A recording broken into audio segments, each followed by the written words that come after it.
অবিলম্বে জাতিসংঘে বিল এনে আলোচনা করে ইসরায়েলের দমন, এই বর্বরচিত হামলা, এই গণহত্যা এগুলা বন্ধ করার জন্য কঠিন উদ্যোগ গ্রহণ করতে হবে। আগামীকাল বিকাল 3টায় বিএনপি কার্যালয়ের সামনে থেকে এই ঢাকা শহর সারা বাংলাদেশের মুসলমান বিএনপি নেতৃত্বাধীন সকল নেতা কর্মী সবাই সেখানে অংশগ্রহণ করে তারেক রহমানকে শক্তিশালী করার মধ্য দিয়ে তারেক রহমানের ব্যক্তিত্বে প্রতিবাদের ভাষাকে আরো জোরদার করে তুলতে হবে। আমরা চাই একটা শান্তিপূর্ণ রাষ্ট্র,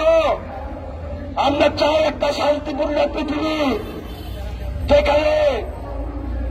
মুসলিম উম্মার একটা অবস্থান, একটা শক্ত সিদ্ধান্ত, শক্ত প্রতিবাদের ভাষা এমনভাবে অব্যাহত থাকবে যার মধ্য দিয়ে এই দুনিয়াতে হানাহানি, রাজধানী, অত্যাচার, নির্যাতন, গণহত্যা সবকিছু একযোগে বন্ধ হয়ে আমরা যেভাবে একটা গণতান্ত্রিক দেশে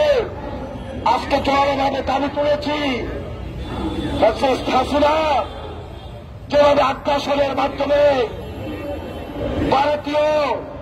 শাসনের মধ্য দিয়ে আমাদের মুখকে বন্ধ করে দিয়েছিল, আমাদের বাক্যকে বন্ধ করে দিয়েছিল, আমাদের মতামতকে বন্ধ করে দিয়েছিল, আমাদের দেশের উপর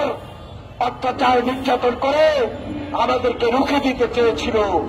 আমাদের গণতন্ত্রকে ধ্বংস করে দিয়েছিল। আজকে আমরা যেভাবে ঐক্যবদ্ধ হয়েছি, যেভাবে আমরা বাংলাদেশের মানুষ ফ্যাসিস্টের বিরুদ্ধে লড়াই সংগ্রামকে অবতীর্ণ হয়ে বাংলাদেশের গণতান্ত্রিক ধারাকে অব্যাহত রেখেছি, এইভাবে গোটা দুনিয়ায় সবাই যদি জুলুমের বিরুদ্ধে, অত্যাচারের বিরুদ্ধে, নির্যাতনের বিরুদ্ধে, গণহত্যার বিরুদ্ধে আমরা প্রতিবাদকে জাগরিত করি, আমার বিশ্বাস এই পৃথিবীতে মুসলমান যে একটা শক্তি, এই শক্তি প্রমাণ করে দিলে কোন অন্যায়ের কাছে আমরা কোনদিন মাথা নত করি নাই, ভবিষ্যতে মাথা নত করব না।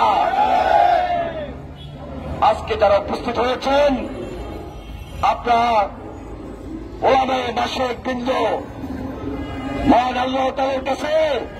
দোয়া প্রার্থনা করুন যারা মহান আল্লাহ তাআলা অবিলম্বে এই সমস্ত হত্যাযজ্ঞ বন্ধ করে দেওয়ার ব্যবস্থা দেন। আমাদের প্রতিবাদের ভাষা অব্যাহত থাকবে যতক্ষণ পর্যন্ত এই মাসুম বাচ্চারা,